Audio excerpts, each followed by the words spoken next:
Le Raja Yoga, voie d'évolution spirituelle, représente la science de l'introspection du mental qui permet par différents moyens la découverte et la connaissance des possibilités latentes qui sommeillent dans le conscient, le subconscient et l'inconscient de chaque être humain. Les sutras, au cours du temps, ont heureusement fait l'objet de nombreux commentaires qui nous les rendent compréhensibles, car ce langage des sutras était volontairement lapidaire et hermétique. En fait, ces phrases lapidaires servaient d'aide-mémoire aux étudiants, les maîtres les commentaient et y ajoutaient un enseignement pratique. Disons tout de suite qu'il n'est pas question, dans le cadre de cet exposé, d'étudier en détail ce système, ce texte sibyllin et touffu, dont on ne peut d'ailleurs vraiment saisir le fond, le sens, que par l'expérimentation.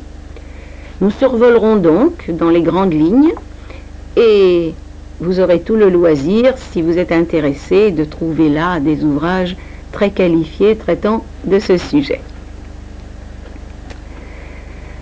Yoga, Chitta, Vritti, Nirodha.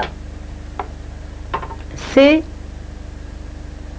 bien sûr en sanskrit, c'est le sutra numéro 1 de Patanjali. Et ces 4 mots définissent la nature et la démarche du yoga. Ils recouvrent toutes les étapes de l'épanouissement de la conscience à travers la démarche décrite par Patanjali pour parvenir au terme d'une longue route au samadhi libérateur. Chitta, c'est la conscience individuelle qui inclut conscient, subconscient et inconscient.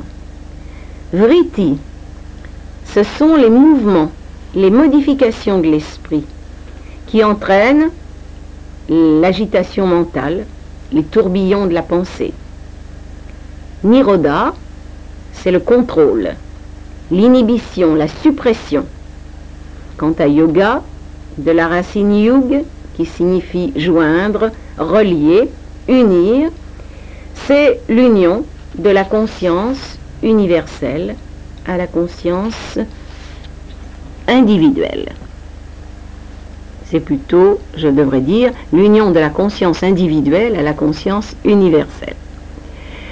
Yoga Chitta Vritti Nirodha signifie donc en bref que le yoga est l'état obtenu par le contrôle de l'agitation mentale. Les yogis donnent un exemple qui démontre mieux que toute explication le sens de cette phrase. Le fond d'un lac, disent-ils, ne peut être vu si l'eau est trouble ou constamment agitée par des vagues. Le fond du lac, c'est notre véritable nature, notre soi-conscience. Le lac, c'est le chitta, le mental. Les vrittis sont les vagues. Découvrir le fond du lac, c'est tout le travail de la démarche du yoga.